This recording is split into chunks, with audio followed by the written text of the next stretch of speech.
This is Speaking Freely with the ACLU of Pennsylvania. I'm Andy Hoover, your host and Director of Communications at the ACLU of PA. The podcast has been on hiatus, our winter hibernation, but the work goes on, and I'm looking forward to bringing you more insightful conversations in the coming months. And welcome to our first video episode of the podcast. From time to time, we will make select episodes available through our YouTube channel and other video platforms. On this episode, we're talking about a proposal to alter the way that Pennsylvania elects judges and justices to the state appeals courts, commonly known as judicial gerrymandering. I'm joined in this conversation by Kadida Kenner of Penn Budget and Policy Center. Kadida explains what judicial gerrymandering is and why you should be worried about it. This conversation was recorded on February 25th. It's really great to have you as a guest on the podcast, and I know it's been a busy and challenging few months for you, so let me just start with a very simple question. How are you? My canned answer is always, I'm hanging in there. I'm here.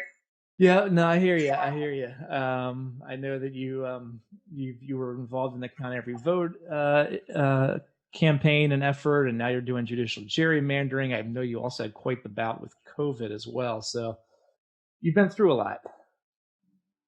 Let's talk a little bit about the work. Tell us about your work at Penn Budget and Policy Center. You're the director of campaigns, and that includes running the We the People PA campaign and Why Courts Matter. Tell us more about what you do.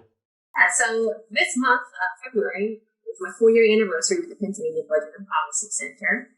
And as director of campaigns, there's 2 campaigns that I spend a lot of time on, which is Why Courts Matter Pennsylvania, and also the We the People campaign. So the Why Courts Matter campaign initially started, it's been around in some form or fashion for about 10 years.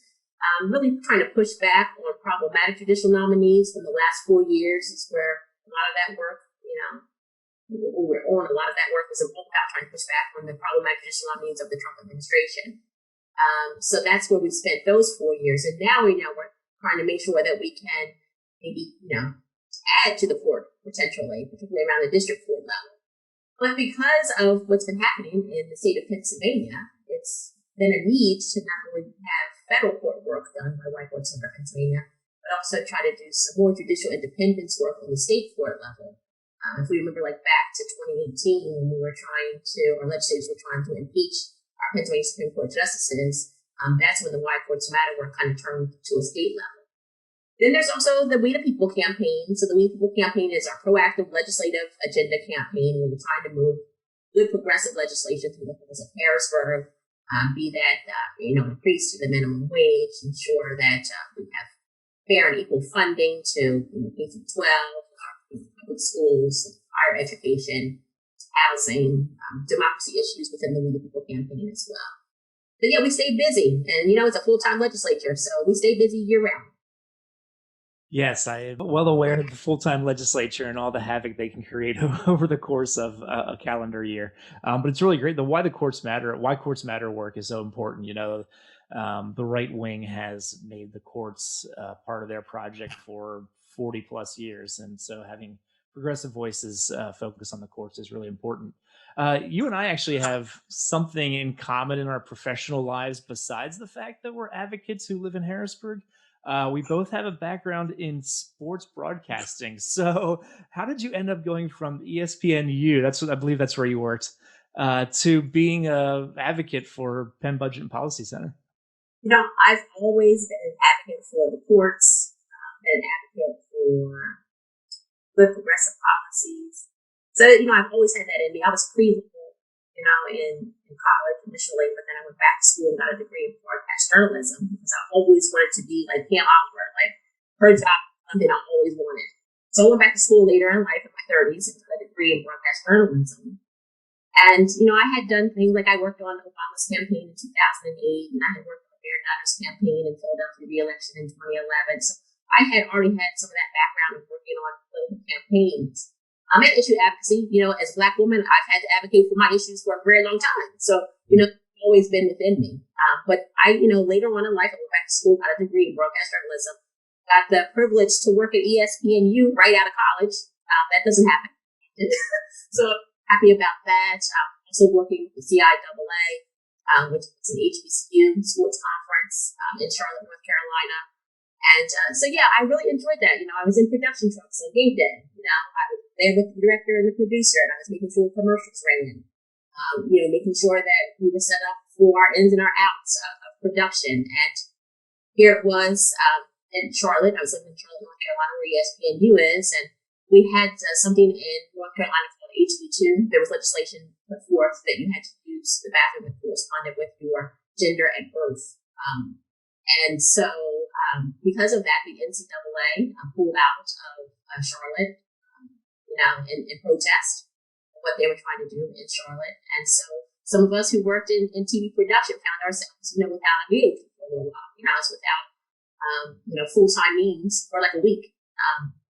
When I got a call from the Hillary campaign to ask if I was interested in volunteering, I said, actually, I need a job right now. So I ended up being an organizer for Charlotte, North Carolina for the Hillary campaign in 2016. I had full intentions of going back to sports television production after that election was over. But after the results came to bear, I realized that I needed to take a little hiatus from the job that I really was loving. I was producing and directing college sports programming. I was on Aspire TV with Magic Johnson's TV network. I was his TV production for sports programming. And so I left that to go and help defend democracy, right? With folks here. And I left my new home in Charlotte and went back home to Pennsylvania to work on the Why Courts Matter project. So that's where I am now. Maybe one day I'll get back to sports production once democracy has been saved. We could start a new advocacy group, Sportscasters for Progress.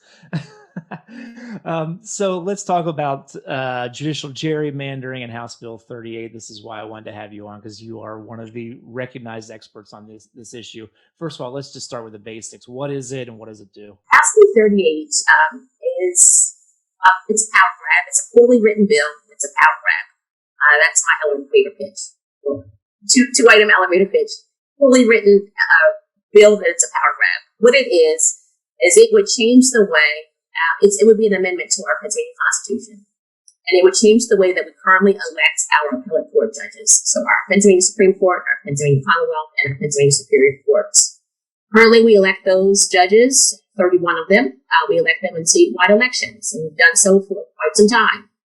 But what House Bill 38 would do would change that. And we would no longer vote for these folks statewide. We'd vote for them in districts. And districts that are drawn by legislators, which takes away, the fact that we're supposed to have equal branches of government. We can't have the legislative branch usurp any authority over the judicial branch. And so House Bill 38 is problematic in that it would change the way that we currently elect our appellate court judges. It's a power grab by folks who are very upset at the courts, particularly the Pennsylvania Supreme Court, for decisions that have come out of that court in the last several years. And because they couldn't impeach those justices like they wanted to do in 2018, this is an opportunity to actually remove them from the bench by changing the districts. Right, exactly. And that last point is one of the things I wanted to ask you about. Isn't this basically revenge against the Supreme Court for decisions the legislature doesn't like?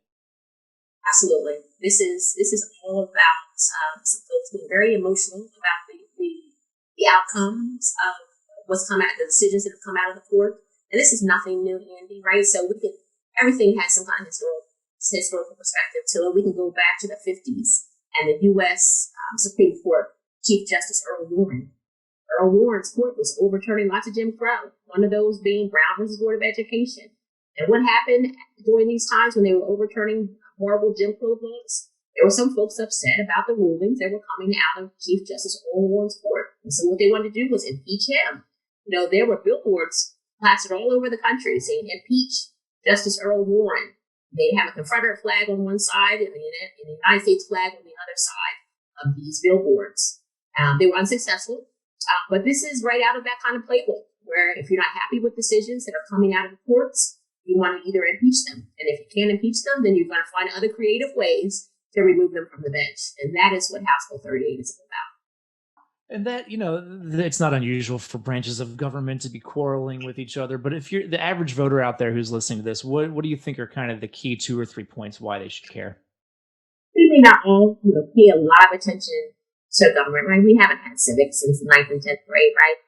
But we all understand power grabs when they happen. We all understand when somebody is trying to punish somebody else for decisions that they're making. We know that our maps, our congressional maps, those 2011 congressional maps, we know that they were gerrymandered. We know that they were unfair. And so this is just another opportunity to do that same type of thing. If you can't gerrymander the congressional maps, well, let's try to gerrymander the judicial maps and break them up. So, this is a power grab that we all understand. We don't want that. We saw what happens when government is dysfunctional. We saw what happened on January 6th at the U.S. Capitol. These are all things that can be seen, as being relative to what's happening today here in Pennsylvania. We don't want the power grabs. We want to have a co-equal branch of government. That judiciary, that's a place that people go for justice. And when we don't have faith in our legislative branch and we're not happy with Congress, or we're not happy with our state reps, or we're not happy with the executive branch, and we're not happy with what the governor is doing, or we're not happy with what the president is doing, it's always been that judiciary branch. It's the place that we've had that abstract love for, that affinity for justice. And we know that the courts are where people go for justice. And so we don't want to mess with that. We don't want to politicize the courts. We don't want to break with the independence of the courts. And it's just not part of who we are as a country. And people get that. Pennsylvanians get that. Well, and the difference, comparing the courts to the legislature, to me, is such a false comparison. The courts do not represent constituents in the same way that legislators do. Judges and justices are there to interpret the law and interpret the Constitution. It's not the same as a legislator who goes to state capitol in Harrisburg or to Congress to represent the views of the people that elected them. Absolutely. Supreme Court justices don't have constituencies, right? They are to base their decisions upon our Pennsylvania Constitution and the law. They're not beholden to us. Be it wherever we live, there is no Montgomery County or Center County way to interpret the Pennsylvania Constitution. It is the Pennsylvania Constitution. And so when folks are like, I would like to know my judge, or know that they know where I come from, etc. You get that local flavor from your common pleas judges. Maybe you know that judge. Maybe you've seen that judge at Sunday service or mow their lawn on the weekends. And you attend something with them and their children. So, you may get that local flavor there, and they'll understand your regional needs there at the common pleas level. And that's where most cases end anyway. Most of these cases are never going to see the appellate court level. They're never going to get to the Pennsylvania Supreme Court to have their case heard. So when we talk about, having some kind of regional understanding, you get that at the common pleas level. When we talk about the appellate courts, they're the final arbiters. And so they are basing decisions on our Pennsylvania Constitution, which is a statewide constitution, and the law, which is statewide law. This idea is not unique, but it is rare. There are a few states that have a system like this. What has been the experience in those states? I know Illinois and Louisiana both have it. Yeah, so they're the states that are most similar to what it is that Russ Diamond, who is the sponsor of House Bill 38, proposes. So Illinois has been voting for their appellate court judges this way for almost 50 years, maybe a little over 50 years now. The other state being Louisiana. And so, the argument is that if we elect judges by districts, that we're going to somehow get more diversity on the bench, and that's just not been the case. For those two states, both Illinois and Louisiana have never had more than one person of color sit on their appellate courts at any given time by their judges by districts. The other argument that some will say is that somehow this is going to take money out of these judicial races or dark money out of the situation. That's also not been the case with Louisiana and Illinois. I can tell you that Illinois had the most expensive judicial race in U.S. history this past election. In 2020, it cost $10.7 million for one judicial race for, it wasn't even a race, it was a retention election. Just to retain a judge, $10.7 million. 4.5 of that came from one hedge fund owner. So you about having some political influence. If I'm going to donate $4.5 million to your judicial campaign, I think I might have a little influence over you as a judge. You had mentioned, or I had brought up the fact that you were involved in the count every vote effort in the weeks after the 2020 election. Where do you think this issue fits in this whole struggle over democracy? Is this one piece of a bigger picture? Definitely one piece of the bigger picture. It's connect the dots. I encourage everybody out there to connect the dots. We're coming off of a contentious election, which was free and fair. Supreme Court has ruled that if we conducted a free and fair election here in the state of Pennsylvania.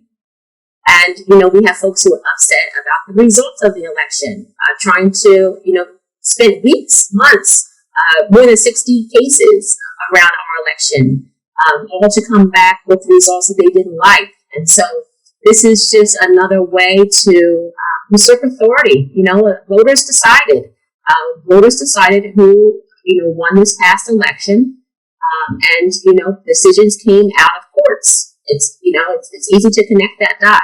And so if you didn't like the connection, if you didn't like the decisions that came out of the courts, the next thing to do is try to remove those judges. So this is, it's a broader attack on democracy. And here we have folks in the midst of a global pandemic, a health crisis here in this country. And for it to be so difficult for folks to cast their ballot, and they found a way, particularly folks of color, found a way to make sure that their votes were counted. And now we're going to have legislators, it's already happening in Georgia, putting legislation on the books trying to disenfranchise voters and suppress votes.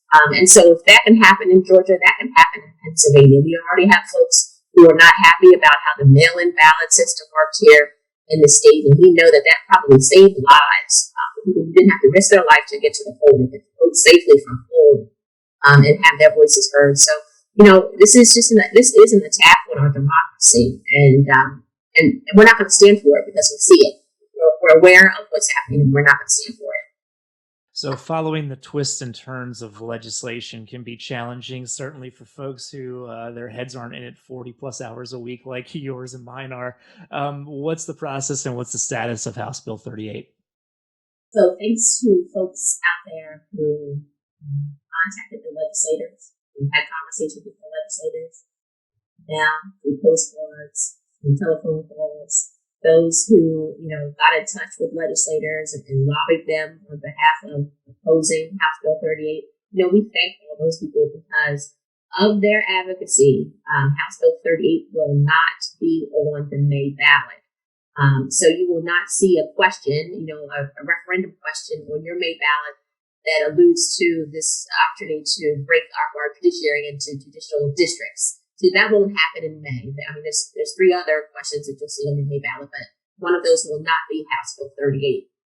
But we are pushing back because the legislature still has the opportunity to pass this in a second consecutive session. They've already passed it one time in both the House and the Senate.